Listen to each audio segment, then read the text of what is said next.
भारतीय डाक विभाग में जो नए ग्रामीण डाक सेवक आ रहे हैं, आप सभी के पास एक बहुत अच्छा मौका है कुछ अच्छा करने का, डाक विभाग के लिए समर्पित होकर विभागीय लक्ष्यों को पूरा करने का।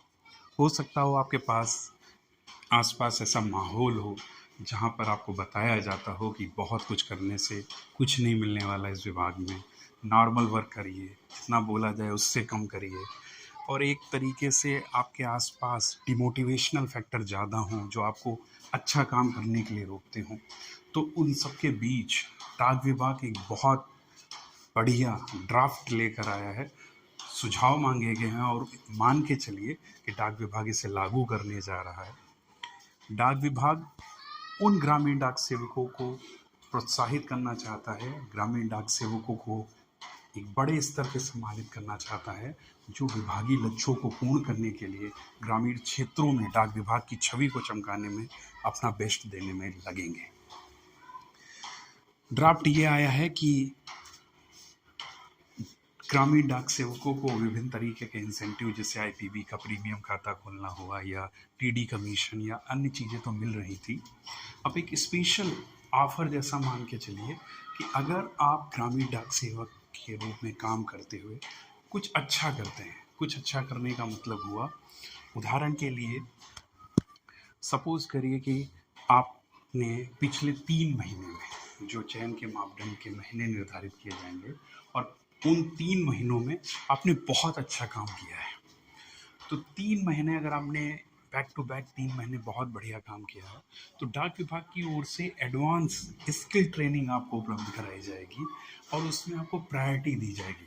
अगर 10 में से 2 जीडीएस का चयन किया जाना है तो उन 2 जीडीएस का चयन होगा जिन्होंने विभागीय लक्ष्यों की पूर्ति करने में अपना सर्वश्रेष्ठ दिया है। ये तो एक नॉर्मल सी बात लगेगी आपको।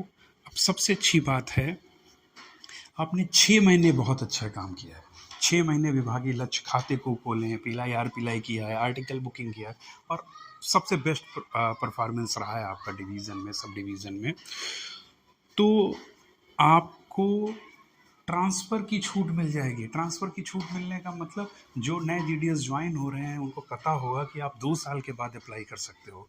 लेकिन अगर आप इस क्राइटेरिया के तहत चयनित हो जाते हो, पिछले 6 महीने में अच्छा काम करने वाले जीडीएस के रूप में चयनित हो जाते हैं, तो आप ट्रांसफ़र के लिए अप्लाई कर लोगे, भला आपके 2 साल हुए हों या ना हुए हों, आप अप्लाई कर पाओगे। इसी तरीके से आपने 1 साल तक बढ़िया काम किया है, पिछला 1 साल का परफॉर्मेंस बहुत बेहतरीन आपका निकलता है, तो आपको ट्रांसफ़र का एक अतिरिक्त मौका मिल जाएगा। एक अतिरिक्त मौका का मतलब है कि जैसे मेल कैंडिडेट के लिए 2 ट्रांसफ़र अलाउ है रूल 3 के तहत, आप दोनों ट्रांसफ़र अवेल कर चुके हैं। लेकिन अगर आपने बढ़िया काम किया है पिछले 1 साल में तो आप रूल 3 का एक और ट्रांसफ़र का फ़ायदा उठा सकते हैं। इसी तरीके से यदि आप 18 महीने, 1.5 साल बहुत अच्छा वर्क करते हैं, आपका जब निकाला जाएगा ये रिपोर्ट और उसमें 1.5 साल में आपने बहुत बढ़िया काम किया हुआ है, तो आपको जो एमटीएस की परीक्षा होती है जिसकी एलिजिबिलिटी 3 साल है, आप 2.5 साल बाद ही दे सकते हो। आपने मान लीजिए कि 3 साल बहुत बढ़िया काम किया है, बहुत अच्छे से काम किया है, तो आपको 1 साल की छूट मिल जाएगी, रिलैक्सेशन के तहत छूट मिल जाएगी। तो ये ऐसी चीज़ें हैं जहाँ पर आप 2 साल से पहले ही ट्रांसफ़र करना पाना चाह रहे हो तो आप जुट के 6 महीने बढ़िया काम करिए, चयन जो मापदंड हो उसमें अपना स्थान पा लीजिए और आप 2 साल से पहले ही रूल 3 के ट्रांसफ़र के लिए अप्लाई कर पाओगे, आप ट्रांसफ़र करवा सकते हो। आप 6 महीने की रिलैक्सेशन पा सकते हो यदि आप 1.5 साल बहुत बढ़िया काम कर दो।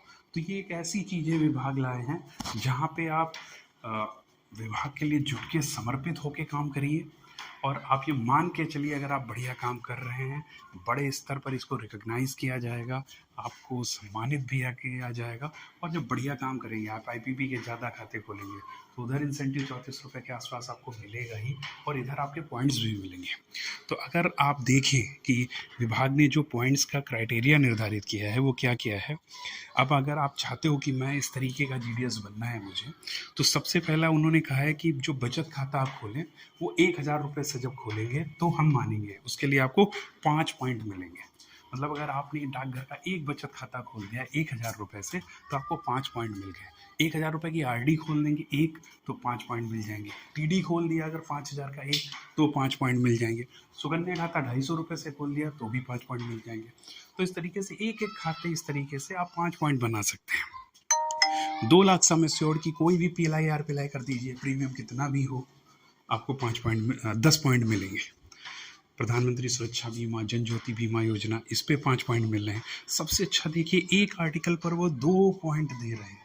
किसी बैंक से संपर्क करिए, 30, 40, 50 आर्टिकल नॉर्मल मिल जाते हैं बैंक में, 100 पॉइंट तो आप ऐसे ही बना सकते हो। आईपीबी खाता खोलने पे 5 पॉइंट मिल रहे हैं। आप सोचिए, 34 रुपये उधर इंसेंटिव लीजिए और इधर 5 पॉइंट कमाइए। सीएलसी, डीएलसी, ये करके 2 पॉइंट्स बना सकते हैं। तो मेन देखिए, आप सबसे अच्छा पॉइंट कहाँ पे बना पा रहे हैं? आरडी के खाते खोलिए, टीडी खोलिए, सुकन्या खोलिए, 5-5 पॉइंट प्रति खाता बन रहा है। प्रीमियम आईपीबी के प्रीमियम खाते खोलना शुरू कर दीजिए, उधर इंसेंटिव रुपए वाला बनाइए, इधर पॉइंट वाला बनाइए। तो फिर मैं आप सभी से यही कहना चाह रहा हूँ कि डाक विभाग बदल रहा है। डाक विभाग की सोच को आधुनिकता के साथ जोड़ के आप तय मान के चलिए, अगर आप विभाग के लिए समर्पित होकर, कर्मठ होकर, अच्छे से वर्क कर रहे हो, ग्रामीण क्षेत्र का नक्शा बदल रहे हो, आपको पक्का प्रोत्साहन भी मिलेगा, रिकग्निशन भी मिलेगा और जीवन में, कैरियर में भी आगे बढ़ने का मौका मिलेगा। तो अपने चारों ओर की नकारात्मकता को त्याग कर, कौन क्या आपको कह रहा है, सकारात्मक होकर विभाग के लिए एकजुट होकर काम करिए। विभाग की बढ़ोतरी होगी, आपकी भी पक्का बढ़ोतरी होगी। धन्यवाद।